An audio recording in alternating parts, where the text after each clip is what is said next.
नमस्कार मित्रांनो, मी स्वाती तोरसेकर एशा पृथ्वीमध्ये तुमचं स्वागत करते.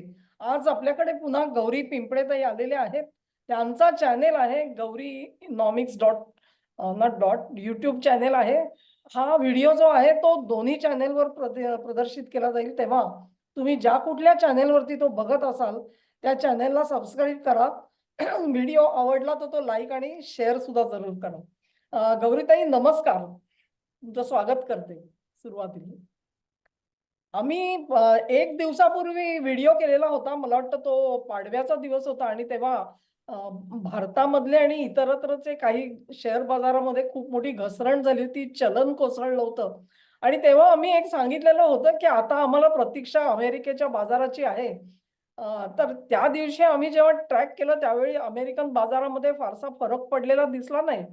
त्यामुळे आम्ही वाट बघत होतो की आपण जे म्हटलंय ते तिथे कधी रिफ्लेक्ट होईल.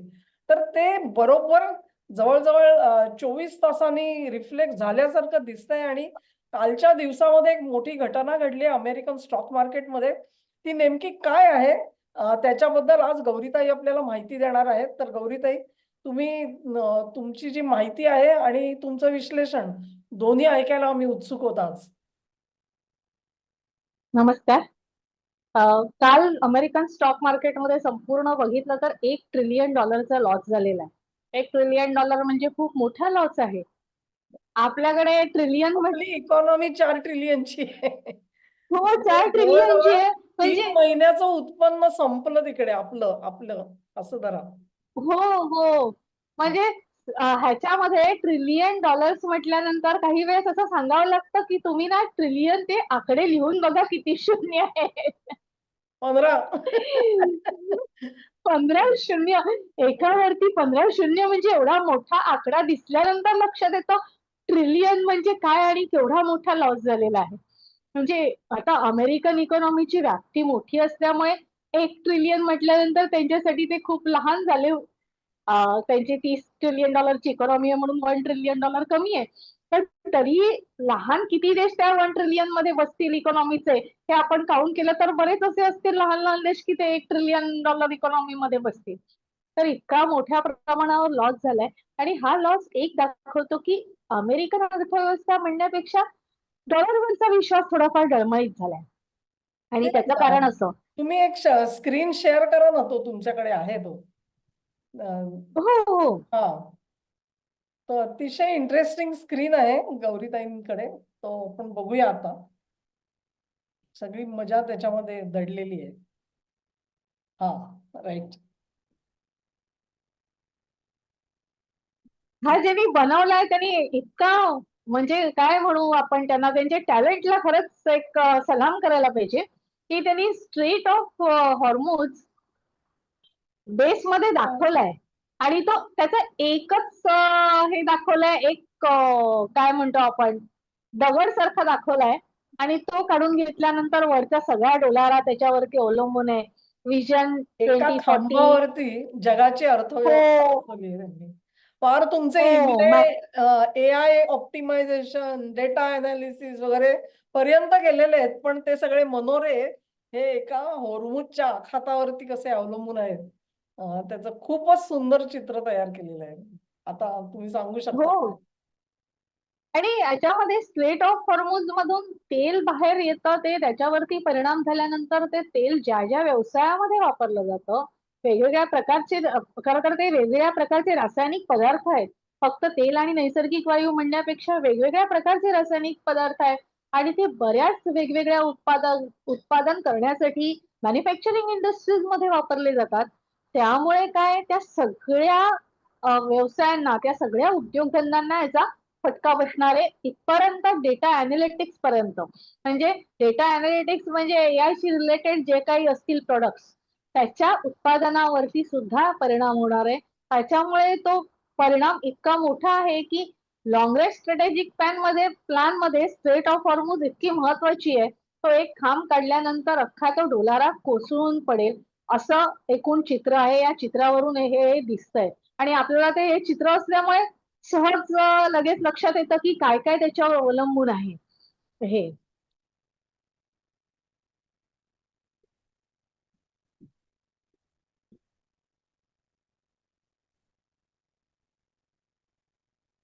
हॅलो. हा बोल.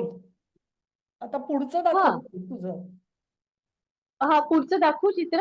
हा चालेल. एक मिनिट. हा, हे थांबवते आणि सगळ्यात मोठी काल जी घडामोड घडली त्याचा फोटो मी आता शेअर करते. हे खूप हो. इंटरेस्टिंग आहे. येथे हा जो मी ग्राफ दाखवलेला आहे तो कॉमेक्स हे जवळजवळ सगळ्यांना व्हिडिओ बघतात त्यांना माहितीये कॉमेक्स मध्ये सिल्वर आणि गोल्डची ट्रेडिंग होते. अमेरिकेमध्ये आहे आणि त्याच्यावरती फ्युचर ट्रेडिंग होतात, पुढच्या तारखेच्या ट्रेडिंग होतात.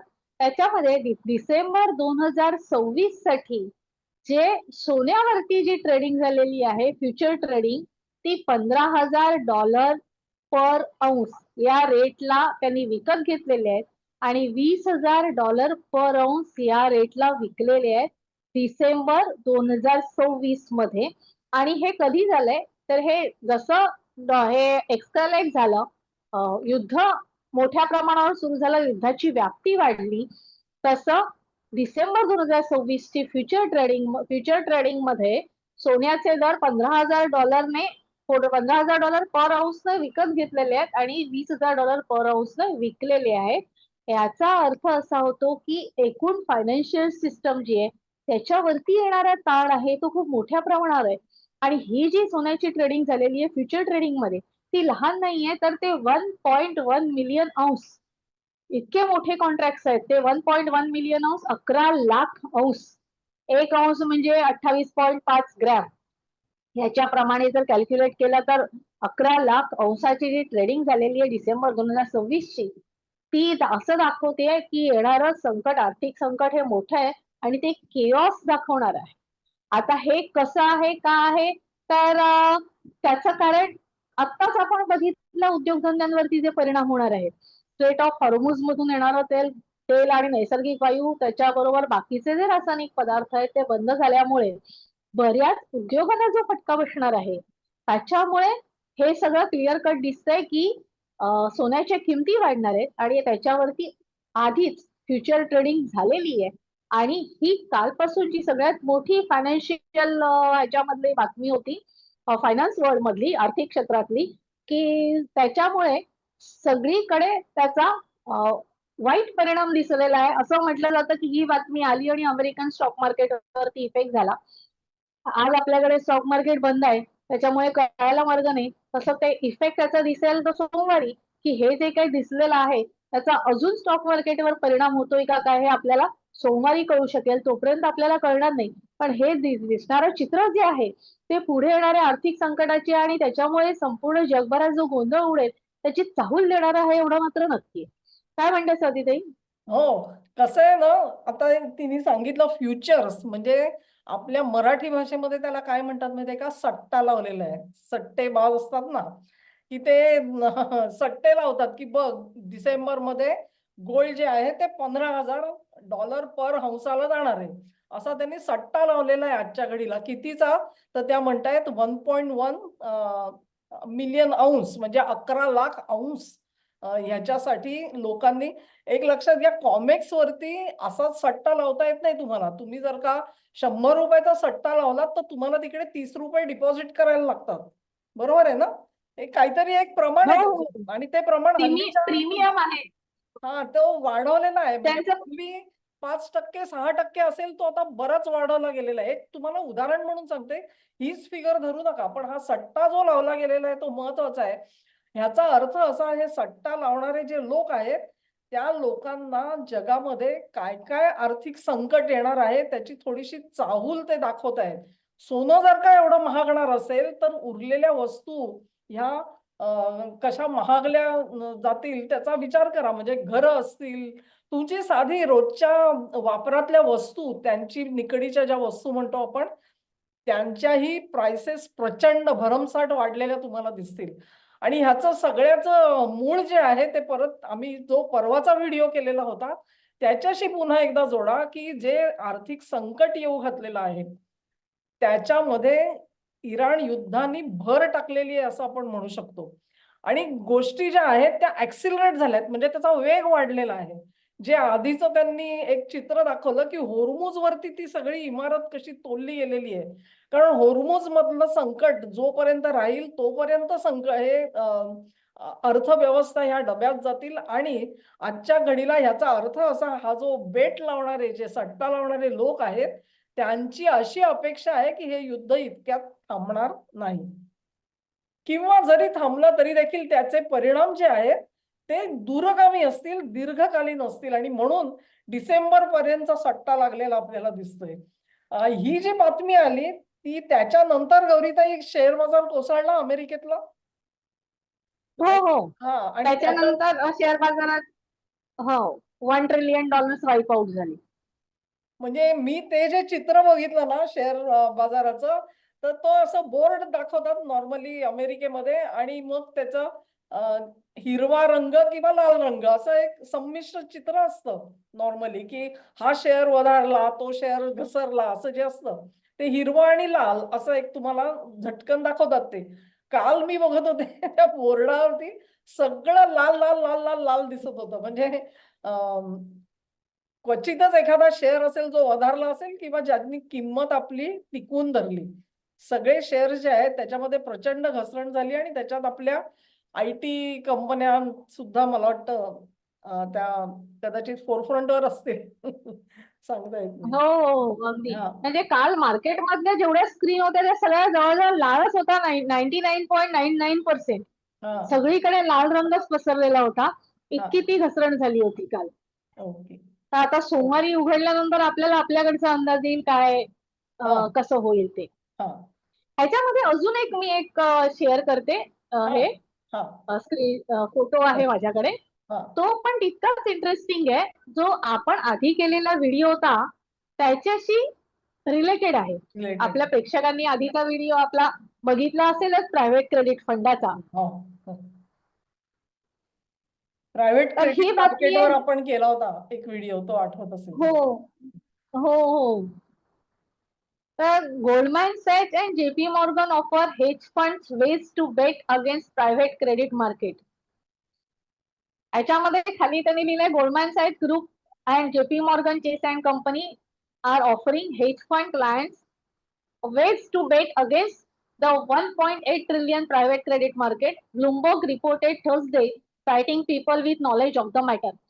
आता इथे त्यांनी बेट लावलेली आहे ह्याच्यामध्ये प्रायव्हेट क्रेडिट मार्केटवरती. प्रायव्हेट क्रेडिट मार्केटचं वैशिष्ट्य म्हणजे ते प्रायव्हेट इक्विटी असतात. फक्त प्रायव्हेट इक्विटी आणि पब्लिक इक्विटी मध्ये फरक काय?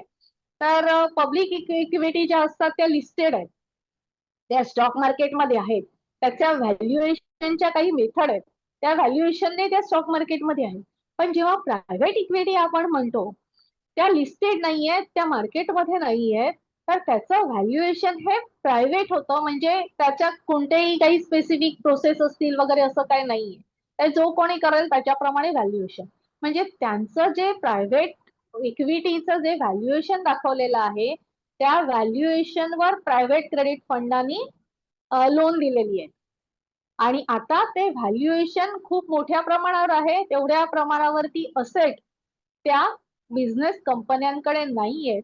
असं एकूण लक्षात आल्यानंतर प्रायव्हेट क्रेडिट मार्केट जे आहे त्याच्यावरती दिली गेलेली लोन त्याच्यावरती प्रश्नचिन्ह उभं राहिलेलं आहे. आणि ही बातमी हे सांगते की हे सगळे लोन आहेत. आता अमेरिकेमध्ये काय होतं हे मी सांगते. American banking system is very different from Indian banking system. अमेरिकेमध्ये लोन एका बँकेकडून दुसऱ्या बँकेला विकले जातात. इथे असं झालंय जेपी मॉर्गन आणि गोल्डमन सॅचने बेट लावली आहे म्हणजे ते लोन कमी किमतीत विकत घेण्यासाठी बेट लागलेली. म्हणजे त्या लोनच्या किमती पडतील याचा अर्थ ते बॅड लोन होतील, डिफॉल्ट होतील आणि मग त्यांचे असेट जे असतील ते क्लिअर करता येतील असा त्याच्या मागचा हेतू आहे. आणि हे इतकं डिटेलमध्ये आपण का चाललोय कारण याची जी सिमिलॅरिटी आहे हाच अगदी तसाच पॅटर्न बघितला गेला होता सबप्राईम क्रायसिस जेव्हा झाले होते 2008 मध्ये जी अमेरिकेमध्ये मंदी आली होती त्याचा बऱ्याच सेक्टरना फटका बसला होता. बँकिंग सेक्टरला सगळ्यात मोठा फटका बसला होता. त्याच्यामध्येही अगदी तसाच पॅटर्न दिसला आहे. म्हणून आताही तसंच म्हटलं जातंय की 2008 सारखंच घडेल किंवा त्याच्यापेक्षा मोठं काहीतरी आर्थिक संकट येईल का काय अशी शक्यता वर्तवली जाते आहे. स्वातीताई काय हां. वाटतंय तुम्हाला? खरंय. म्हणजे आता बघा तुम्ही, की तिने ज्या गोष्टी तुम्हाला दाखवल्या त्यातून तुमच्या लक्षात येईल, की आर्थिक व्यवस्थेबद्दलचं जे मूल्यमापन केलं जातंय, त्याचा आधार म्हणून 2 स्वतंत्र गोष्टी तुम्हाला इथे दाखवल्या गेल्या. हे गोल्डमन झाक आणि ही जी कंपनी आहे जे.पी. मॉर्गन यांनी जर का हेज फंडच्या क्लायंट्सना फ्युचर्समध्ये जायला सांगितलं असेल प्रायव्हेट म्हणजे ते काय म्हणतायत, की ते जे प्रायव्हेट क्रेडिट फंड आहेत ते तर घसरणारच आहेत. त्याच्यावरही सट्टा लावा. असं बरोबर ना गौरीताई? अर्थ त्याचा हो, तोच आहे हो. ना? हो, हां. हो, अगदी तसाच आहे अर्थ. म्हणजे थोडक्यात तुम्ही अगदी. जर का अट्टल सट्टेबाज असाल, तर तुम्हाला मार्केट आता सुद्धा पैसे कमवायला संधी देतंय, असा त्याचा अर्थ आहे. पण असे लोक कमी असतील कारण त्याच्यामध्ये धोका जबरदस्त असतो आणि स्टॉक मार्केटमध्ये एंटर करणारे लोक असतात. ते सगळेच काही असा प्रचंड एका टोकाचा धोका पत्करायला तयार नसतात. पण हे जे ती दाखवते ते अत्यंत गंभीर आहे. हसण्यासारखं खरं म्हणजे बिलकुल नाही कारण 2008 सालचा जर का तुम्ही क्रायसिस आठवलात, तर त्यावेळेला अमेरिकन सरकारने सरतेशेवटी लिक्विडिटी पुश केली सिस्टममध्ये. सरकारला पैसा ओतावा लागला त्यावेळेला कारण बँकांकडचा सगळा पैसा संपून गेला होता. तुमचे भले बँकेमध्ये तुम्ही 20 लाख रुपये ठेवले असतील, पण जर का आत्ताच्या घडीला तुम्हाला इथून जाऊन 5 किलो तांदूळ आणण्यासाठी जर का तो पैसा तुम्हाला काढता येत नसेल, तर तुमच्या मनाची घालमेल कशी होईल कल्पना करू शकता तुम्ही. ही अवस्था अमेरिकेत तेव्हा आलेली होती. आणि हा जो क्रायसिस त्या सांगता आहेत गौरीताई, तो त्याच्या दिशेने चाललेला आहे, त्या अंगाने चाललेला आहे. त्याचं स्वरूप जे आहे ते 2008 एवढंच असेल का त्यापेक्षा आणखी भीषण असेल?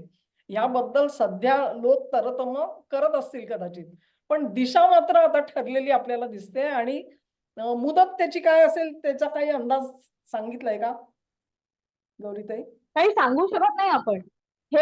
हा जो प्रकार आहे, तो इतका विचित्र आहे म्हणजे आपल्याला हसायला येते कारण इंडियन बँकिंग सिस्टममध्ये असे काही प्रकार नाहीयेत.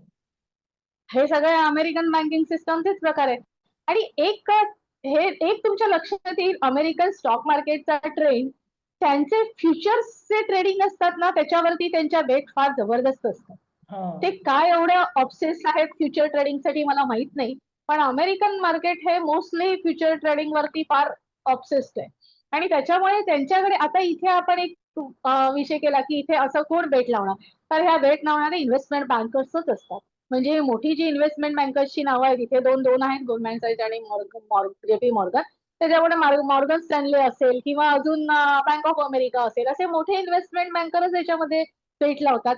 ह्याच्यामध्ये इथे अजून कोणाला जर ह्याच्यामध्ये इंटरेस्ट असेल तर एक छोटीशी गोष्ट मला सांगायची आहे की 2008च्या सबप्राईम क्रायसिस मध्ये झालं होतं असं जे बॅड लोन्स आहेत म्हणजे जे रिकव्हर होत नाहीयेत जे डिफॉल्ट मध्ये गेले ते सगळे एकत्र केले गेले. त्याला नाव दिलं सेंट्रलाइज डेट ऑब्लिगेशन. आणि ते एका बँकेकडून दुसऱ्या बँकेकडे विकले गेले. का विकले गेले? जेव्हा ते एकत्र झाले तेव्हा त्यांचं रेटिंग वाढलं. जे रेटिंग सी ला होतं किंवा बी मायनस ला होतं ते रेटिंग ते एकत्र केल्यानंतर ट्रिपल ए ला गेले. आणि मग हे एकत्र आलेले सेंट्रलाइज डेट ऑब्लिगेशन त्या इन्व्हेस्टमेंट बँकर्सने विकत घेतले त्याच्यावर बेट लावल्या आणि मग पुढे जो काही क्रायसिस झाला. अगदी तसंच इथेही सेंट्रलाइज लोन ऑब्लिगेशन क्रिएट झालेले आहेत. म्हणजे जे बॅड लोन्स आहेत जे रिकव्हर होत नाहीये ते एकत्र झालेले आहेत आणि त्याचा जो एक आपण म्हणू गठ्ठा ट्रान्झॅक्ट केलेला आहे त्याला रेटिंग वाढवलेली आहे आणि ती वाढवलेली रेटिंग असल्यामुळे एका इन्व्हेस्टमेंट बँकेकडून दुसऱ्या इन्व्हेस्टमेंट बँकेकडे ते विकले जातात आणि त्याच्यामध्ये त्यांना विक्री खरेदीला ते सोपं पडतं. पण हे पुढे जाऊन कोणत्या मोठ्या क्रायसिस कडे जाणार आहे त्याचा काही अंदाज आता नाहीये. म्हणजे इन्व्हेस्टमेंट बँकर सुद्धा याच्यामध्ये काही कोणाला सांगत नाहीत. पण खरी परिस्थिती ही अशी आहे आतापर्यंत जे दिसून आलेला आहे ट्रेंड तो असाच झालेला आहे की तेव्हा जे सीडीओ सेंट्रलाइज डेट ऑब्लिगेशन होते तसेच आता सेंट्रलाइज लोन ऑब्लिगेशन क्रिएट झालेले आहेत. आणि आता इथे गंमत सांगते तुम्हाला तुम्ही जर सीडीओ म्हणून सर्च केलं गुगलवरती तर तुम्हाला येईल की हे अमेरिकन बँकेमध्ये बँकिंग सिस्टम मध्ये हे वापरली गेलेली टर्म आहे. आणि जर तुम्ही इंटरनॅशनल फायनान्सचे रेफरन्स बुक सुद्धा काढलेत तर मॅक्झिमम टर्म तुम्हाला अशा मिळतील की त्याच्यामध्ये रेफरन्स मध्ये त्यांनी दिलेलं असतं की ही टर्म अमेरिकन बँकिंग सिस्टम मध्येच तुम्हाला दिसेल दुसरीकडे कुठेही दिसणार नाही. म्हणजे अमेरिकन बँकिंग सिस्टम ही जगापेक्षा फार वेगळी चालते. आणि त्यांना जो प्रिव्हिलेज मिळालाय गेल्या 80 वर्षातला तो त्यांनी व्यवस्थित वापरलेला आहे स्वतःला हवा तसा. आणि त्यामुळे त्यांच्यावरती परिणाम झाल्यावर इतर देशांवरती परिणाम झाला होतात त्याचं त्यांना काहीही पडलेलं नसतं.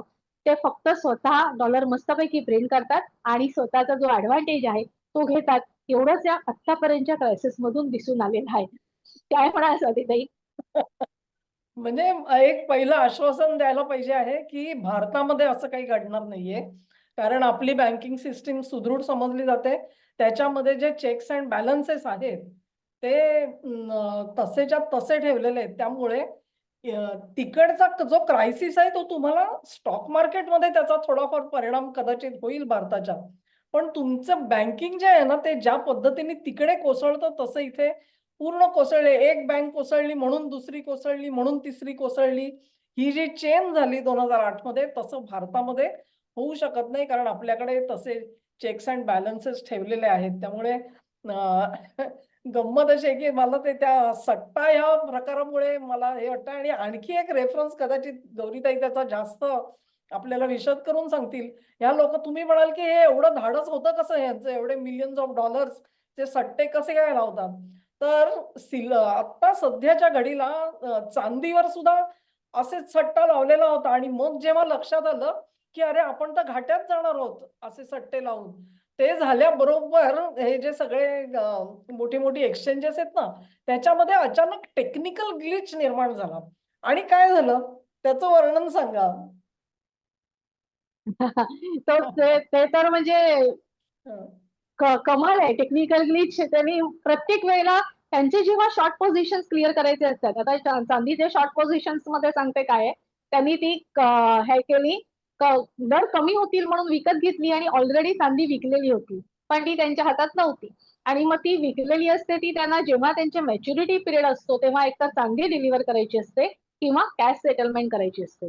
आताची परिस्थिती अशी होती की त्यांच्याकडे इन्व्हेस्टमेंट बँकर्सकडे चांदीही नव्हती आणि कॅशही सेटलमेंटला नव्हती आणि म्हणून टेक्निकल ग्लिच आता रिसेंटली जर महिनाभरात तुम्ही बघितलं तर बऱ्याच वेळा टेक्निकल ग्लिचमुळे कॉमेक्स मार्केट बंद झालेलं आहे अशी बातमी आली. मग ते बंद झालं की 3-4 तासासाठी बंद व्हायचं.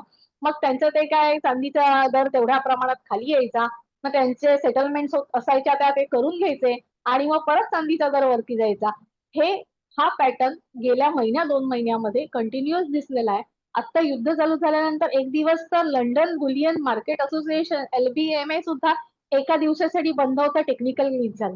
म्हणजे आपण हे म्हणतो हे सगळे देश खूप पुढारलेले आहेत, हायटेक आहेत, त्यांच्याकडे टेक्नॉलॉजी खूप वरच्या लेवलची आहे, ऍडव्हान्स लेवलची टेक्नॉलॉजी आहे. तरी पण त्यांच्याकडे टेक्निकल ग्लिच येतो म्हटल्यानंतर हे खरंच म्हणजे हसायला येते मला.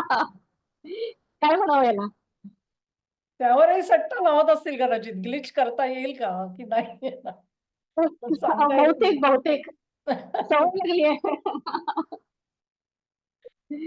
ते हा अमेरिकेमध्ये विषय कॅसिनो. आहे. तुमच्या लक्षात आलं असेल की हे डिसेंबरचं दाखवत आहेत गौरीताई. म्हणजे हे विषय अधिकाधिक ज्वलंत होत जाणार आहेत आणि स्फोटक होत जाणार आहेत.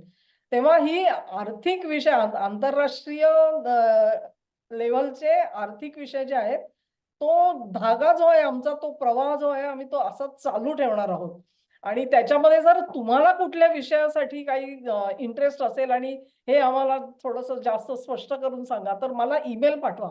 माझा जो ईमेल आहे तो माझ्या व्हिडिओच्या डिस्क्रिप्शन मध्ये खाली दिलेला आहे. त्या ईमेल मी स्वतः वाचते आणि त्याला उत्तर देते. मला वाटतं गौरीताई सुद्धा त्यांचा ईमेल त्यांच्या व्हिडिओवर टाकत असेल किंवा दुसरा काही संपर्क त्यांचा असेल तर तिथे तुम्हाला तो मिळून जाईल. ते लक्षात घ्या की दोन्ही मी एक चॅनेलला तुम्हाला रिस्पॉन्ड करायचंय. हा काय तुम्ही म्हणत आहात? म्हटलं मी एक सांगू का इथे माझ्या व्हिडिओवरती ना कमेंट्स ओपन आहेत. तर तुम्ही हो तिकडे गुड. कमेंट्स मध्ये आम्हाला विषय सांगा.